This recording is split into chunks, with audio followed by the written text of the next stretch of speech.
Welcome to the first in a new series of motorsport programmes. Next few months we'll be here on ITV every week when there's no Formula One, bringing you action from two of the top racing championships. In the commentary box will be our expert Simon Taylor, and he'll also have all the inside information on the cars and the drivers.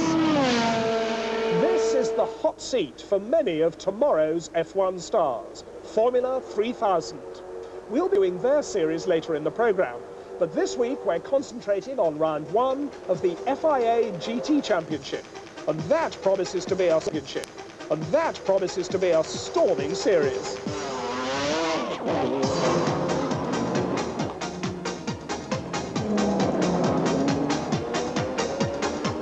In the world's fastest sports cars are famous drivers from all areas of motorsport. Nearly 20 ex-F1 stars, as well as experienced endurance racers and young guns of the future.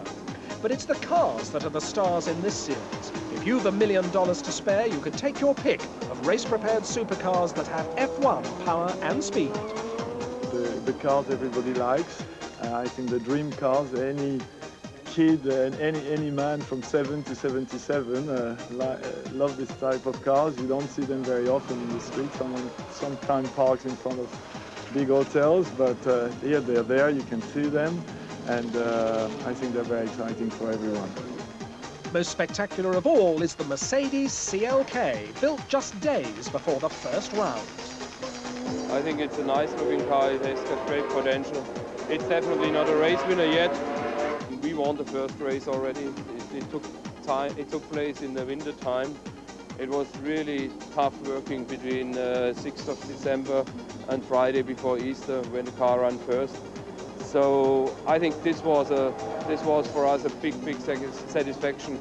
And well, winning the first race is not a realistic goal. But with the talents of Bernd Schneider and Alessandro Nannini on board, Mercedes are serious title contenders. The Mcalaren is an endurance racing champion. The Golf team won the title last year with Englishman Ray Bell. His main challenge comes from the Works BMW McLaren pair JJ Leto and Britain's Steve Soper. The championship's new to everybody. The competition's new to everybody. We've tested a lot, but unfortunately nobody's tested with us. So we don't really know what the others are capable or even up to. So this is a learning curve for everybody. We'll have to just wait to see, you know, what comes at sort of after 4 hours where we are, if we're happy or unhappy. And Belm knows he's got a fight on his hands this season. It's very competitive. There are actually 15 cars capable of winning. And it's tighter than it's ever been. I've now done this for 3 years, and this is the tough one. Porsche are here in force. Their main hope lies with veteran Hans-Joachim Stuck and Thierry Boutsen in the Works GT1. Many think the Lotus is the prettiest car in the pit lane, but there are doubts about its speed and reliability. Perhaps the American Panoz is not so pretty, but underneath lurks a high-tech front-engine Reynard chassis. Drivers include Brits James Weaver and Le Mans winner Andy Wallace. Who better to sum up this year's championship? Well, this is a pretty new era for sports car racing. Suddenly, because the ITC was cancelled, everybody has piled into GT racing, and the FIA have taken over the series, and it's the World Series, and it's going to be very, very competitive. But you get a 4-hour race, and certainly last year it was the case that you could just do an hour on a tank of fuel and a set of tyres. So what you did was you divided the race into 4, and it's 4 one-hour sprint races, if you like. So just because it's a 4-hour race, you don't necessarily pace yourself. In fact, that's not going to work if you do. You hammer the car as hard as you can for an hour, pour yourself out of the cockpit, change drivers, tyres, fuel, and the next guy does the same for an hour. And of course you do 2 stints each, and so the car doesn't get any rest at all, it's just hammered for 4 hours. Sharing the other Works Panoz with David Brabham is Perry McCarthy. He raced in F3 with Damon Hill and Johnny Herbert and sometimes beat them, but he never quite made the big time. Now team manager David Price has given him another chance in GTs. Yeah, I kind of just think sometimes, crikey, I wish things had gone an awful lot better in Grand Prix, because I'm being the big-headed so-and-so I am, I do think I could have been at the front, but life doesn't always work out like that. But, you know, instead of throwing the toys out the pram, you've got to get on with the job and go out, and this is a world championship, so maybe this year or maybe next year I can be world champion in this, you know. And there's a race within a race. In the FIA GT rounds, the GT2 class caters for the less highly developed cars, but the battles down the field are just as intense. The three Oreca team Chryslers are the cars to beat. And driving one of them is Justin Bell, son of 5-time Le Mans winner Derek.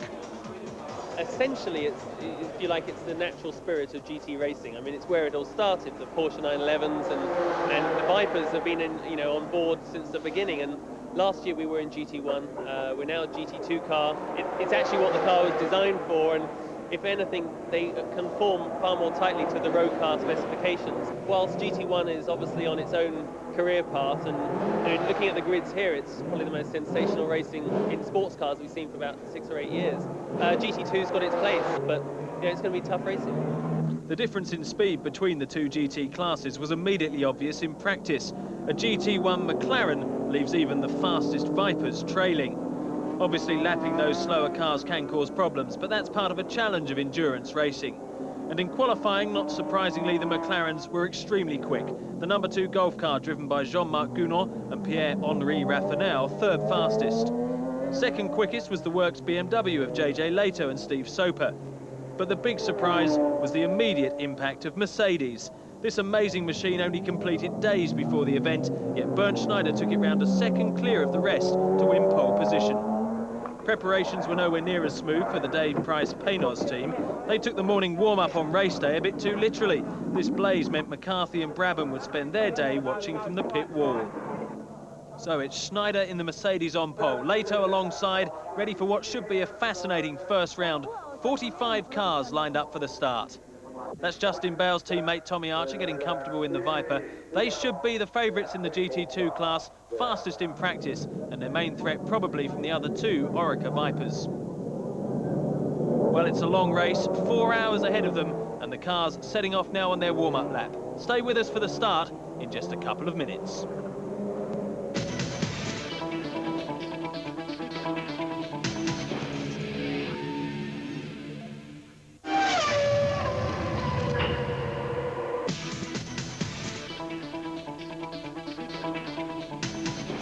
Welcome back to Hockenheim. The GTs are on their rolling lap, just seconds from the start. Let's go straight to our commentator now, Simon Taylor. This magnificent field of 45 GT cars completing their rolling lap as the pace car pulls into the pit lane. The silver Mercedes of Bernd Schneider on pole, the white McLaren of JJ Leto alongside, McLaren and Mercedes on row 2. The light is red, now the light is green, the race is on, and Bernd Schneider gets the jump. It's Schneider's Mercedes going in front, with Leto in second place. In third place, it's the other Mercedes of Nannini, very crowded in that first corner, and as they come out, there's a Porsche spinning. That's Hans Stuck. Hans Stuck has spun the Works Porsche right in the middle of the pack on the first corner, but at the front, the McLaren is starting to ease away from the Mercedes. McLaren 1, Mercedes 2, Mercedes 3, going down to the first chicane. JJ Leto leaves his braking as late as possible. It's Leto who leads. It's Schneider in second place, it's Nannini in third place, then it's the McLarens of Gounon, Cox, Nielsen, and Andrew Gilbert-Scott is in 7th place. Then it's the Jan Lammers Lotus. He managed to avoid the spinning Porsche of Hans Stuck, so he's in 8th place, and Stuck has got going again. Stuck is right at the tail of the field, but as they come up now to the second chicane, one of the Mercedes has slowed. It's Bernd Schneider who's lost his second place, fallen back into the clutches of the rest of the McLaren, so now second is the Mercedes of Alessandro Nannini, but it looks as though Bernd Schneider, the pole position Mercedes, is already in trouble. The rest of the field pouring through. They're 3 abreast at the chicane, that Marcos being pushed across the curbs, Hans Stuck stuck down in the traffic, but there now is Leto easing away from Nannini. The rest of the McLarens following through. Nielsen running right over the curbs, kicking up the dust, but everybody else getting through, although the flag marshal's got his yellow flag waving already, and Leto comes down the straight into the stadium to complete the first lap.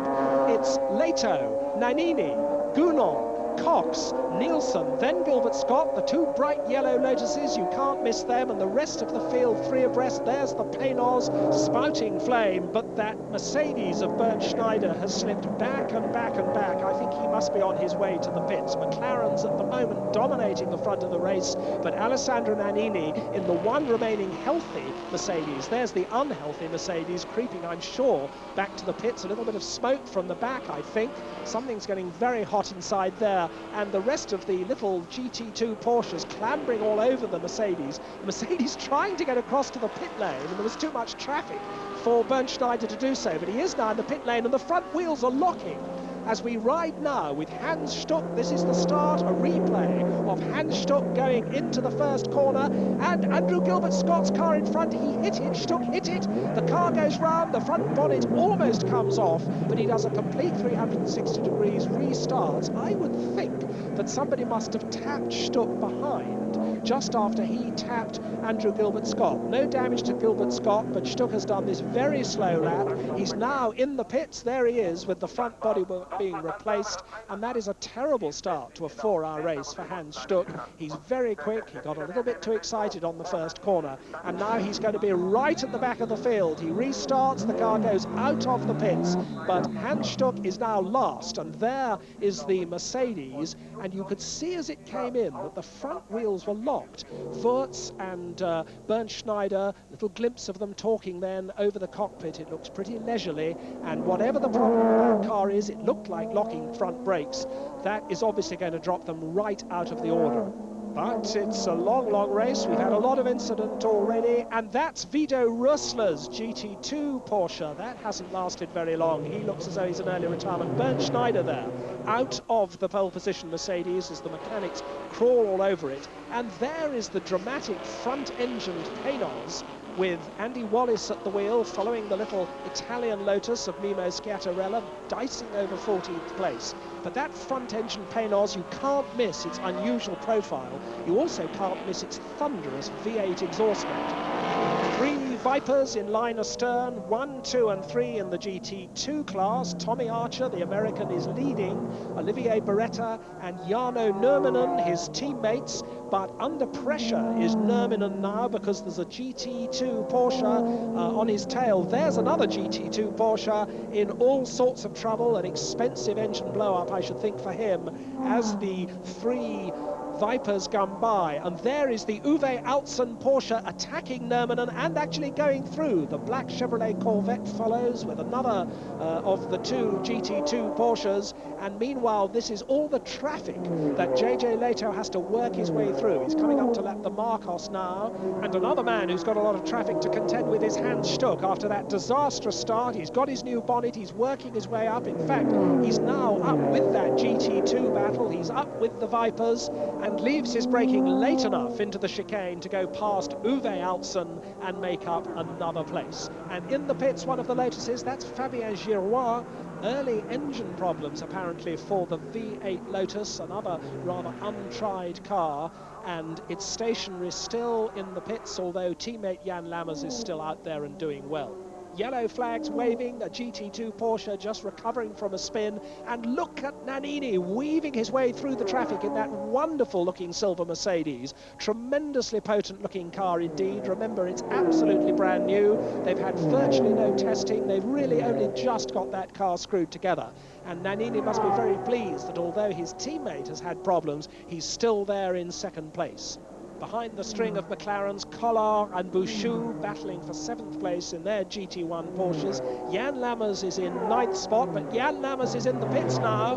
Lammers coming in for, I think, an early stop. I'm surprised he's in as early as this. They're refueling the car. Lammers out.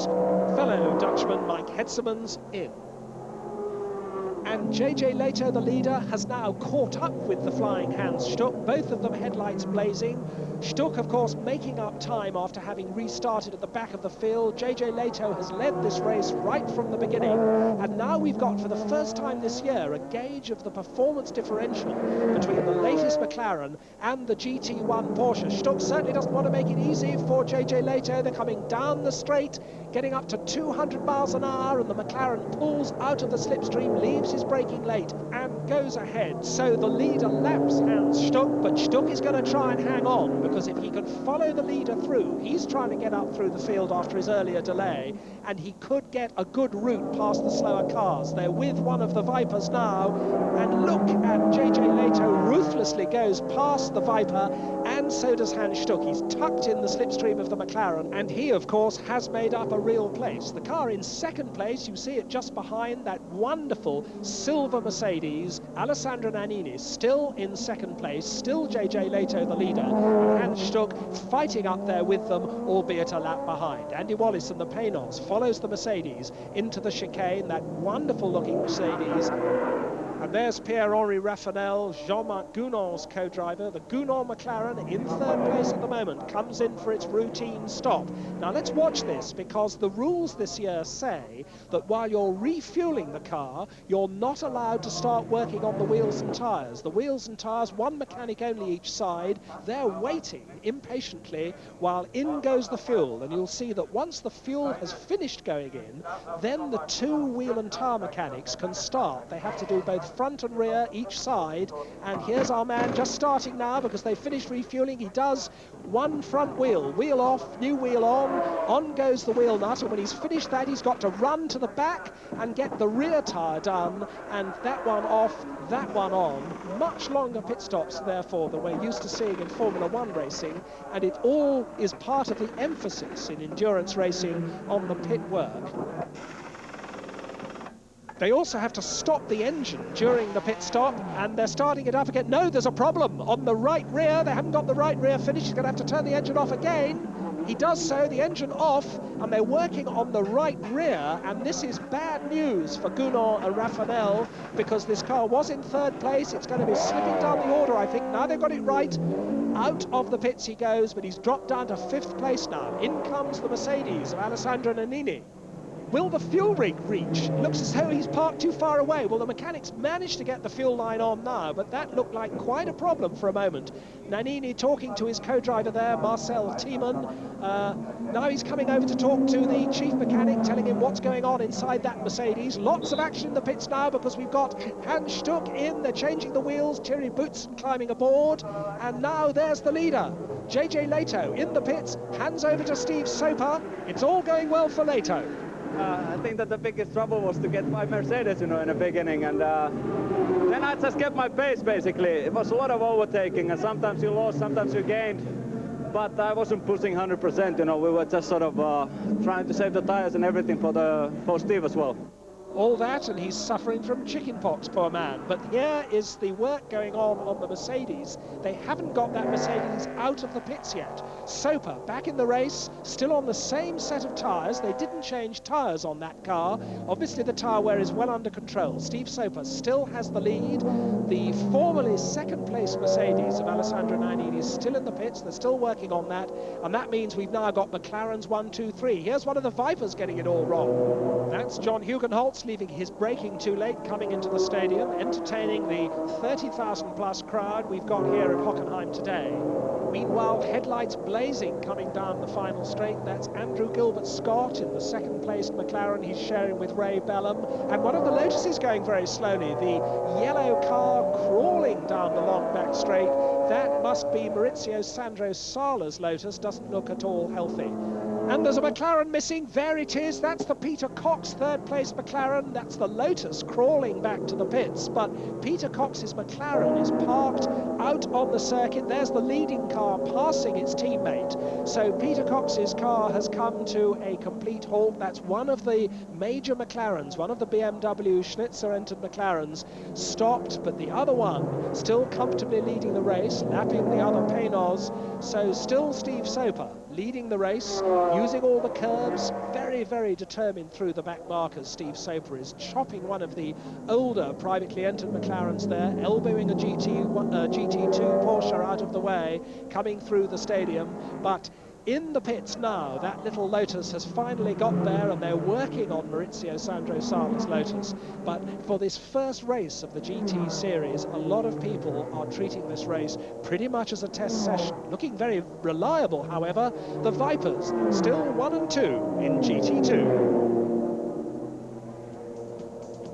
So these are the standings, 37 laps gone, McLaren's in the top 4 places. Soper and Leto lead the way in the BMW Works car. Then it's the British pair, Ray Baum and Andrew Gilbert Scott, with Thomas Boucher and John Nielsen third in their Golf McLaren. And this is the car that's third in GT2, Franz Conrad's Porsche, and that's gone horribly wrong. Looks as though the front left suspension has collapsed. Look at the dotted rubber line he's leaving. He's trying to get that car back to the pits. I don't know if he's going to make it.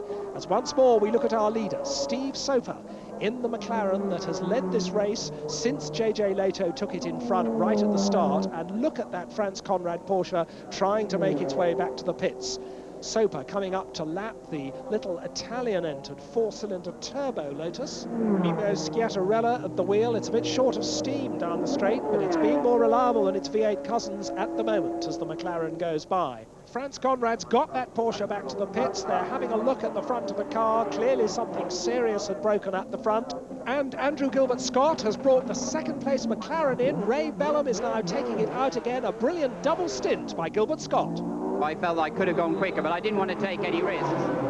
I think that gave us some more fuel, because when I came in for my first fuel stop, which was, our strategy, which we've kept to, we really could have stayed out there a lot longer. The fuel meter was reading very, very well, and the tyres have been terrific. So, and apparently just now when they came off the car, they could have done another stint.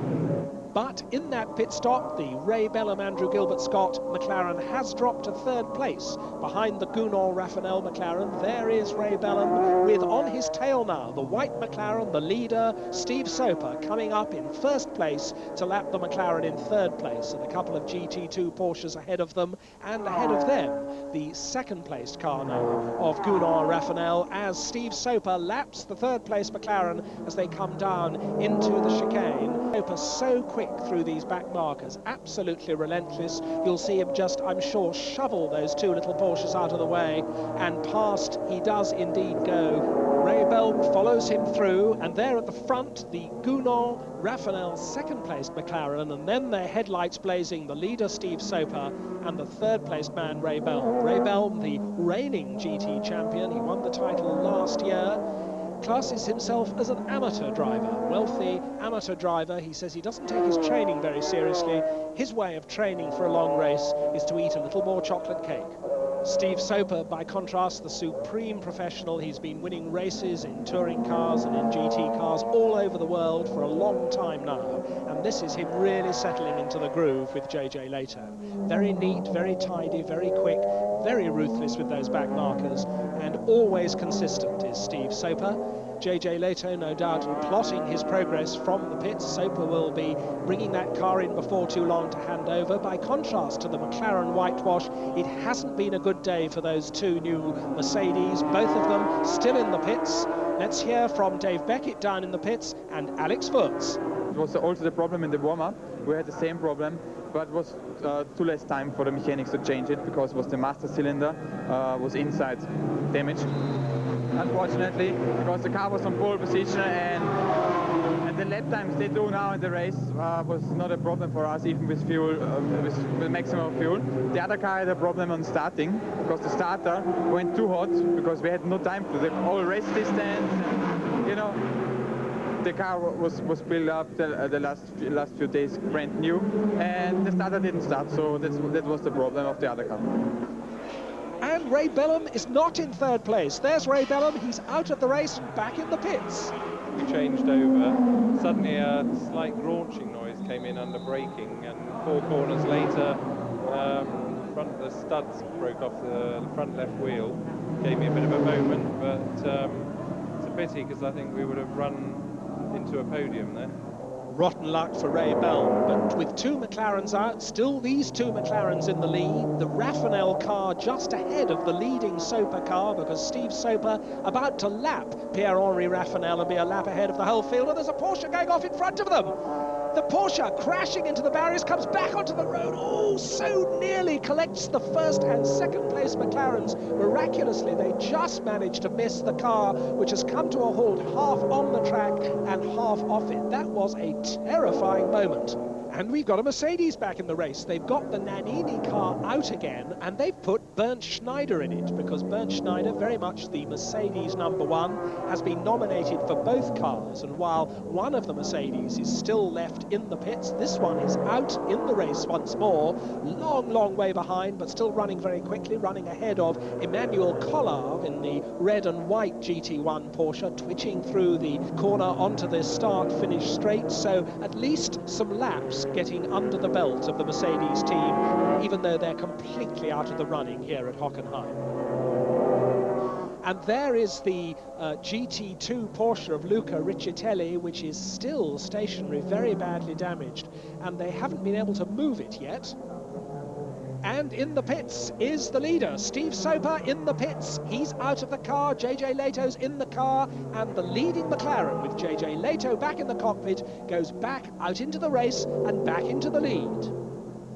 And let's have another look in slow motion this time at that Riccitelli accident. The car spins on the straight. I think something must have broken, backwards into the barriers, bounces across, and miraculously the leaders just miss it.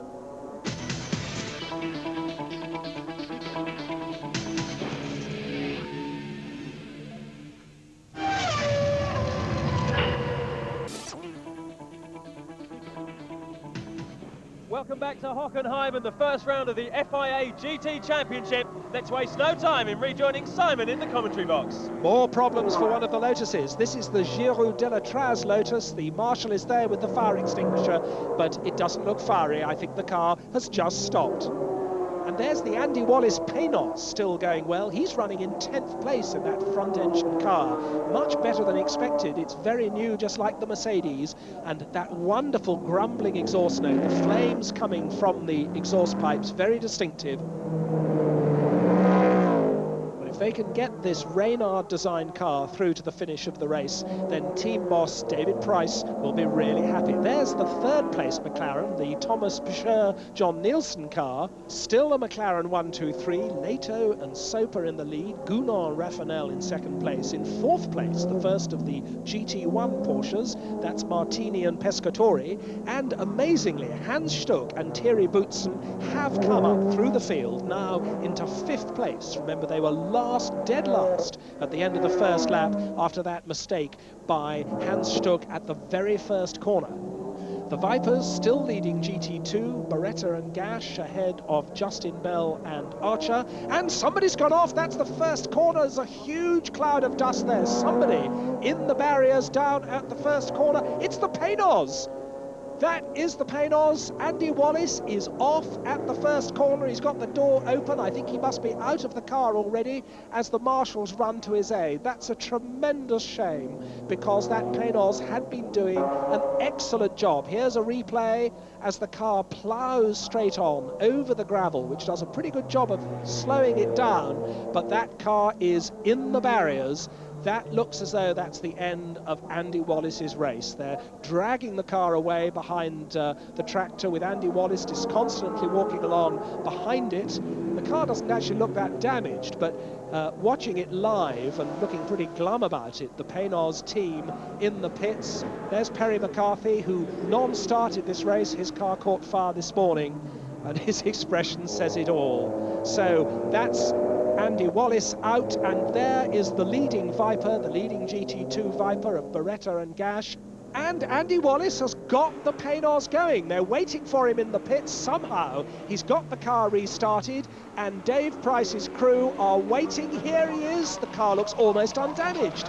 So they're determined to keep the Panoz in the race. They're going to change the tyres. Out gets Andy Wallace, in gets James Weaver. Let's hear from Andy. It's running fine. The only problem it does is it gets very hot when we stop, but otherwise it's running very well.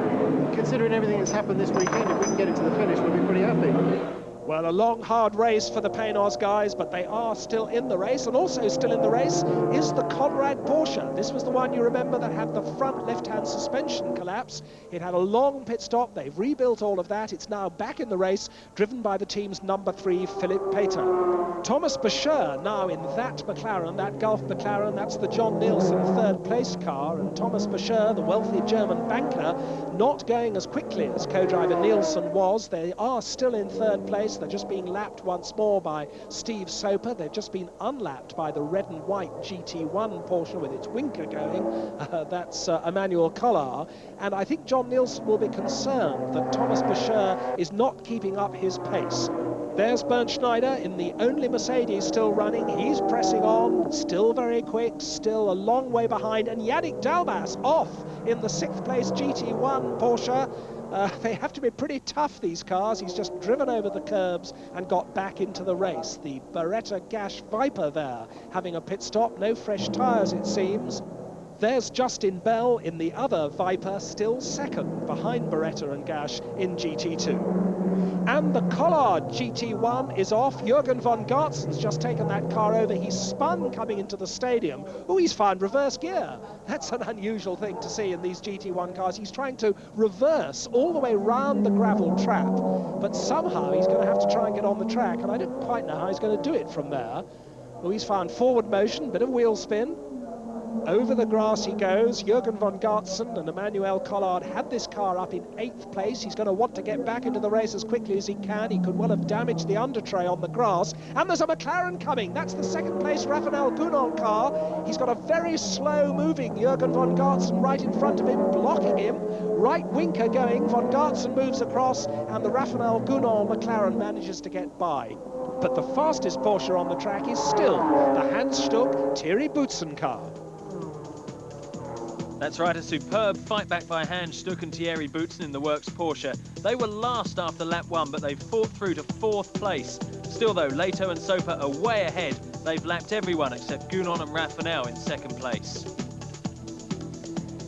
There's Jean-Marc Gunon in his 2nd place McLaren. Behind him, a lap behind him, is Thomas Boucher in 3rd place. But behind Boucher and catching him very fast, Thierry Boutsen in the Porsche. We've got a real battle on for 3rd place now. There is Boutsen. They've come all the way up, have Boutsen and Stuck, from dead last to 4th place now. And to the dismay of John Nielsen, who's watching from the pits, his co-driver Thomas Boucher is getting caught by that flying Mobil 1 number 6 Porsche of Thierry Boutsen. 3 times a Grand Prix winner, one of the greatest drivers to come out of Belgium is Thierry Boutsen, and he loves this sort of challenge. He can see the McLaren ahead of him. Look at him using the curbs, flinging that wild-looking GT1 Porsche, nothing like a Porsche 911. It shares just a little bit of 911 silhouette, but it's pure GT racing car underneath.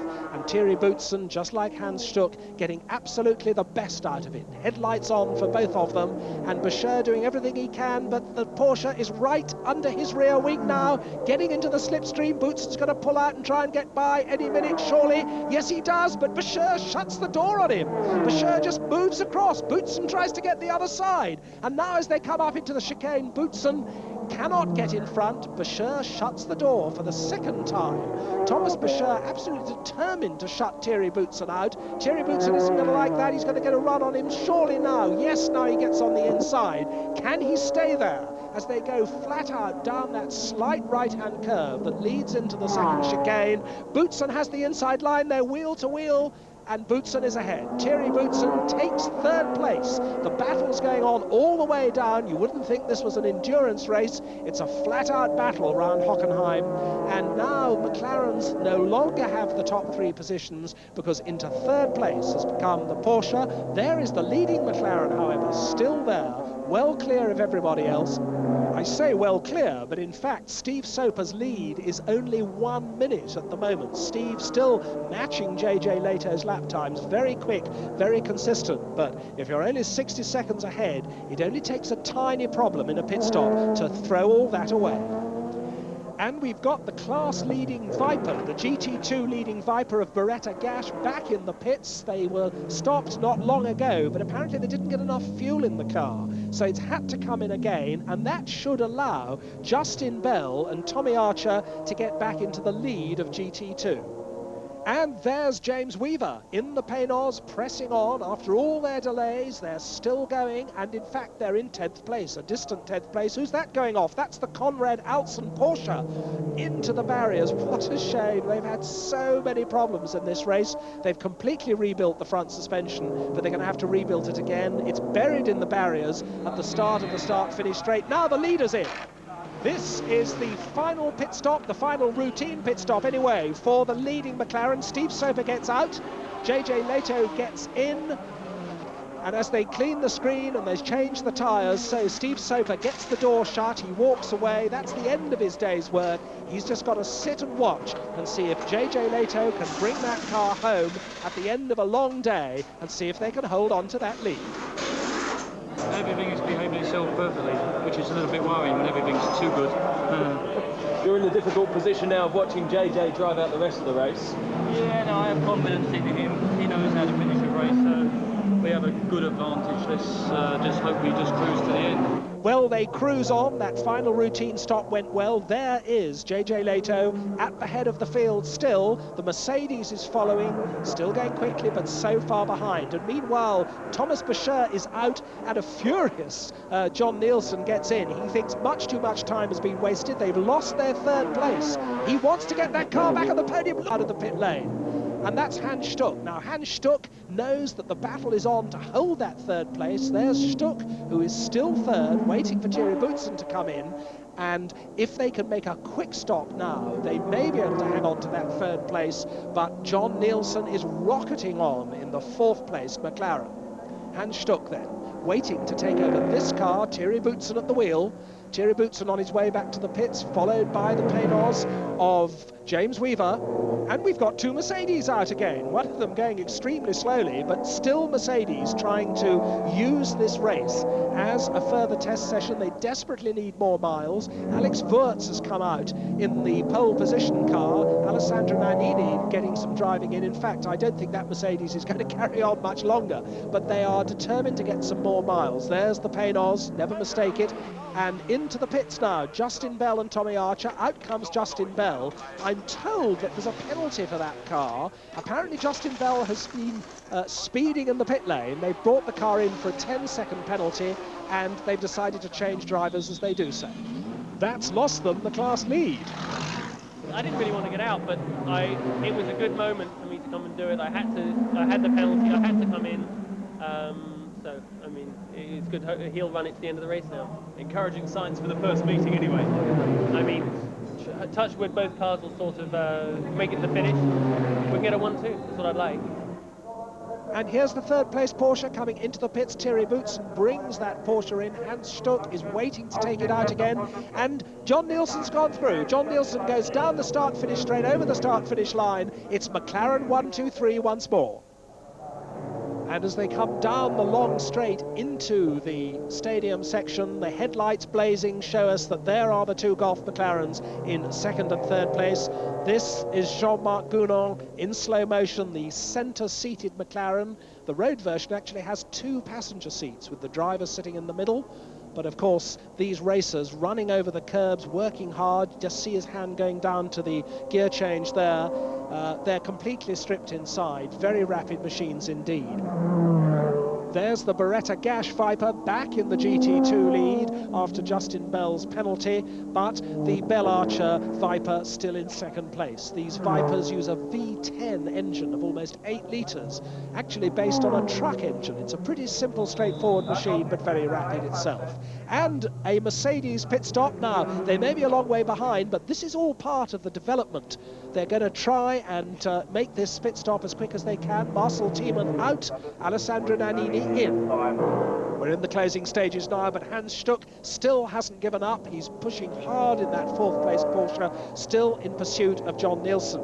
And meanwhile, the silver Porsche, the second of these two, that's lying third in GT2 behind the two Vipers. This is Claudia Hurtgen, driving with Bruno Eichmann. She's gone extremely well today, 13th overall in this beautifully prepared car. Very smooth is Claudia, very consistent, and she'll be extremely pleased if she can get a GT2 podium here on her home ground at Hockenheim. There's our leader, JJ Leto, reeling off the closing laps of this race. John Nielsen has unlapped himself on Jean-Marc Gounon. He's still in third place. Gounon is still in second, but they're on the same lap now. This is Jean-Marc Gounon closing on one of the last year's McLarens, one of the private entries. And you can see the difference in the nose shape of the two cars. Last year's car on the right with a much cruder front and a much shorter tail than the new 1997 McLaren. What a beautifully turned out car that Golf McLaren is. Now here's the Schnitzer BMW McLaren pit. Steve Soper watching the screens, hoping that nothing's going to go wrong for his teammate taking the car that he's shared with JJ Leto towards the checkered flag. Now I'm getting a reading on my television screen here. The computer timing is now saying that Gounon is in the lead. It's saying that Gounon is in the lead, that the Soper-Leto car is down in second place. Steve Soper's just seen the same thing, and I don't think he's a bit happy about that. Now, what's going on? Is it some sort of penalty for the lead car? For some reason, they're saying that the Soper-Leto car is second, and it hasn't got this lap advantage over Jean-Marc Gounon. They're saying Jean-Marc Gounon is now in the lead. No, now the computer's changed again. They've now put Soper-Leto back in the lead, demoted Gounon to second. I don't know what all of that was about, but I don't think Steve Soper enjoyed the experience. Just for a moment, Steve Soper thought that his car wasn't leading the race. JJ Leto there in that white McLaren, obviously quite unaware of all the excitement that's going on in the pit. There is Charlie Lamb, the BMW. Oh yes, I think Steve Soper's pretty relieved. He had a nasty scare there, sitting there with his wife, watching the screens. But JJ Leto, on his final lap, comes round to take the checkered flag. JJ Leto and Steve Soper win here at Hockenheim the opening round of the 1997 FIA GT Championship. A great win for Leto and Soper. Congratulations, Steve. Tremendous start to the season for you. Yes, very, very good, isn't it? Good feeling now, 4 hours later. It's very good. You can stop worrying at last. Yeah, go and worry. You had to get up on the rostrum and congratulate JJ. Yeah. And it's a celebration, obviously, for everyone involved, not just the drivers. No, I think the team played a big part. Our strategy and our pit stops, everything ran very, very well. We had no problems with the car, no problems at all. So you have to take your hats off to McLaren and BMW. And there's Charlie Lamb being congratulated by the rest of the Schnitzer BMW team. A tremendous effort by all of them. There's the GT2 winner, Olivier Beretta and Philippe Gache in the rumbling V10 Viper. And here is our second place man, Jean-Marc Gounon, brings the Golf McLaren home in second place, despite what the computer was telling us. He never did lead this race, but an excellent second place and the middle of a McLaren 1, 2, 3. There's the Mercedes, the last classified finisher, as Pierre-Henri Raffanel gets the congratulations of the rest of the team, second and third for the Golf McLarens. So here's confirmation of that Soper-Leto victory. 1, 2, 3 for McLaren, but Stuck must be kicking himself for that first corner collision. And Mercedes not living up to their promise, 13th overall, while all the Lotuses fell by the wayside. It's a big hug then for JJ from Steve Soper, despite the chicken pox. If Leto can drive like that when he's ill, the others ought to start worrying. As for Panoz, well, it was eventful, but Andy Wallace did bring the number 4 Dave Price car home in one piece, and his teammate is looking on the bright side. We beat Mercedes. Okay, we're only 11th, but we still beat Mercedes. It's how you present these things. Quite right too. No Mercedes win for the German fans to cheer this time, but as consolation, the first car home was BMW powered, and by the time the series returns to Germany for round 4, we could be seeing those Mercedes drivers on the podium. So the perfect start for Steve Soper and JJ Leto in their McLaren. The GT circus is packing up here. And Ralf Schumacher in the Jordan make an